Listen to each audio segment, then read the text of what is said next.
আসসালামু আলাইকুম রহমতুল্লাহি ওয়া বারাকাতুহু। এই ভিডিওতে আমি বর্ণ বা আখর নিয়ে আলোচনা করব। তো চলো দেরি না করে শুরু করা যাক। বর্ণ বা আখৰ কাক বলে? পৃথিৱীত যিমানবিলাক ভাষা আছে এই গোটেইবিলাক ভাষা লিখোঁতে কিছুমান চিহ্ন বা সংকেত ব্যৱহাৰ কৰা হয়। এই চিহ্নবোৰক অসমীয়া ভাষাত কি বুলি কোৱা হয়? বৰ্ণ বা আখৰ বুলি কোৱা হয়। ইংৰাজী ভাষাত কি বুলি কোৱা হয়? লেটাৰ বুলি কোৱা হয়। আৰু আৰবী ভাষাৰ যিখিনি বৰ্ণ বা হৰফ আছে সেইবিলাকক কি বুলি কোৱা হ'ব? হৰফ বুলি কোৱা হয়। আমি যদি অসমীয়া ভাষা শিকিব বিচাৰিছোঁ, সৰ্বপ্ৰথমে আমাক অসমীয়া ভাষাৰ যিখিনি বৰ্ণ বা আখৰ আছে এই বৰ্ণ বা আখৰ সম্পৰ্কে আমাক জ্ঞান আহৰণ কৰতে হবে। অসমীয়া ভাষাৰ বৰ্ণ বা আখৰ সম্পৰ্কে যদি আমাৰ জ্ঞান না থাকে তেনেহলে আমি অসমীয়া ভাষাটো শিকা সম্ভৱ নহয় বা আমি শিকিব নোৱাৰিম। অসমীয়া ভাষা ৰিডিং পঢ়া শিকাৰ কাৰণে সৰ্বপ্ৰথমে আমাক কি কৰিব লাগিব? অসমীয়া ভাষাৰ যিখিনি বৰ্ণ আছে গোটেইবিলাক বৰ্ণ আমাক কি কৰিব লাগিব? ভালদৰে মুখস্থ কৰিব লাগিব। আৰু এনেদৰে মুখস্থ কৰিব লাগিব যাতে আমি যিকোনো এটা বৰ্ণ দেখাৰ লগে লগে কোনো দ্বিধাবোধ নকৰাকৈ অতি সোনকালে ক'ব পাৰোঁ। আৰু উলট পালটকৈ দিয়া থাকিলেও যাতে আমি অতি সোনকালে ক'ব পাৰোঁ। গোটেইবিলাক বৰ্ণ যেতিয়া আমাৰ ভালদৰে মুখস্থ হ'ব তাৰপিছত আমাক কি কৰিব লাগিব? যাতে আমি গোটেইবিলাক বৰ্ণ প্ৰথমতে দেখি লিখিবই লাগিব।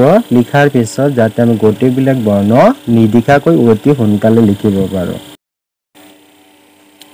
মাজৰ পৰা যদি কোনোবাই আমাক এটা বৰ্ণ বা আখৰ লিখিব দিয়ে আমি যাতে কোনো দ্বিধাবোধ নকৰাকৈ অতি সোনকালে সেই বৰ্ণ বা আখৰটো লিখিব পাৰোঁ। সৰ্বপ্ৰথম পৰ্যায়টো হ'ল সৰ্বপ্ৰথমে আমাক কি কৰিব লাগিব? অসমীয়া ভাষাৰ যিখিনি স্বৰবৰ্ণ আছে এই স্বৰবৰ্ণখিনি আমাক কি কৰিব লাগিব? অসমীয়া ভাষাত বৰ্ণ আছিল দুবিধ। এক নম্বৰ আছিল স্বৰবৰ্ণ, দুই নম্বৰ কি আছে? ব্যঞ্জন বৰ্ণ। সৰ্বপ্ৰথমে আমাক স্বৰবৰ্ণবিলাক ভালদৰে মুখস্থ কৰিব লাগিব। বাৰে বাৰে পঢ়ি মুখস্থ কৰিব লাগিব। মুখস্থ হ'লে যাতে আমি উলট পালটকৈ যিবিলাক বৰ্ণ দিয়া থাকে সেইবিলাক পঢ়িব লাগে যাতে আমি যিকোনো এটা বৰ্ণ দেখাৰ লগে লগে কোনো দ্বিধাবোধ নকৰাকৈ অতি সোনকালে ক'ব পাৰোঁ।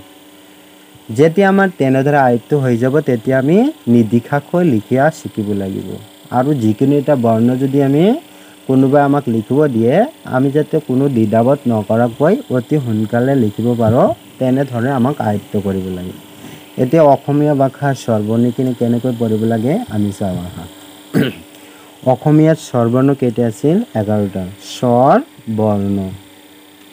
স্বৰবৰ্ণ কেইটা আছিল? 11টা। মনত থাকিব নহয়? অসমীয়া ভাষাৰ স্বৰবৰ্ণ কেইটা আছিল? 11টা। যেনে অ, আ, হ্ৰস্ব ই, দীৰ্ঘ ই, হ্ৰস্ব উ, দীৰ্ঘ উ, ঋ, এ, ঐ, ও, ঔ। এই সৰু সৰু ল'ৰা ছোৱালীবিলাকক বাৰে বাৰে এটা কৈ প্ৰথমত কি হ'ব? দুটা দিব লাগে। যদি অলপ কি হয় ডাঙৰ হয় কি হ'ব? দুটাকৈ দিবা। যদি একেবাৰে সৰু হয় প্ৰথমত এটা এটাকৈ বৰ্ণ মুখস্থ কৰাব লাগিব। এটাই বৰ্ণ বাৰে বাৰে পঢ়িব লাগে। যিকোনো পঢ়া যদি আমি কি কৰোঁ এটা বাৰে বাৰে পঢ়ি থাকোঁ সেইখিনি বস্তু আমাৰ কি হৈ যায়? অকলেই মুখস্থ হৈ যায়। সেইটো ক'বই নালাগে। যিকোনো পঢ়া হওক আমি যদি ভালদৰে অধ্যয়ন কৰোঁ বা বাৰে বাৰে যদি আমি পঢ়ি থাকোঁ সেইখিনি বস্তু আমাৰ অকলেই মুখস্থ হৈ যায়। মুখস্থ কৰিবই নালাগে। পঢ়োতে পঢ়োতে আমাৰ অকলেই মুখস্থ হৈ যায়। যেতিয়া কোনোবাই যদি আমাক সোধে সেইটো আমাক মনে কৰি ক'ব নালাগে, আমাৰ মুখেদি অকলে বাহিৰ হৈ যাব। অ, আ, হ্ৰস্ব ই, দীৰ্ঘ ই, হ্ৰস্ব উ, দীৰ্ঘ উ, ঋ, এ, ঐ, ও, ঔ। এই গোটেইবিলাক বৰ্ণ আমাক প্ৰথমত ভালদৰে মুখস্থ কৰিব লাগিব। মুখস্থ কৰা হ'লে যেতিয়া এই উলট পালটকৈ যে দিয়া আছে বৰ্ণবিলাক যাতে আমি যিকোনো এটা বৰ্ণ দেখাৰ লগে লগে যাতে কোনো দ্বিধাবোধ নকৰাকৈ অতি সোনকালে ক'ব পাৰোঁ তেনেদৰে আয়ত্ত কৰিব লাগিব। এইটো কি হয়? হান মিহলি বৰ্ণবোৰ চিনাক্ত কৰা। কি হ'ব? আ, এইটো এটা কি বৰ্ণ হয়? আ। এইটো কি হ'ব? হ্ৰস্ব ই। এটা কি হ'ব হ্ৰস্ব উ, এটা কি হ'ব অ, এটা কি হ'ব দীৰ্ঘ ই, এটা কি হয় বৰ্ণ ৰি, এই বৰ্ণটিটা কি বৰ্ণ হয় এ, এইটো কি হয় দীৰ্ঘ উ, সেইটো এটা বৰ্ণ কি হয় অ, এইটো কি হ'ব ঐ, এইটো কি হ'ব ও। এই গোটেইবিলাক বৰ্ণ আমি যাতে দেখাৰ লগে লগে কোনো দ্বিধাবোধ নকৰাকৈ অতি সোনকালে ক'ব পাৰোঁ তেনেধৰণে আমাক আয়ত্ত কৰিব লাগিব। এইটো আছিল কেৱল সৰ্বপ্ৰথম পৰ্যায়। দ্বিতীয় পৰ্যায়ত কি হ'ব, আমাৰ যিবিলাক স্বৰবৰ্ণৰ যি চিহ্ন আছে সেইবিলাক ভালদৰে মুখস্থ কৰিব লাগিব।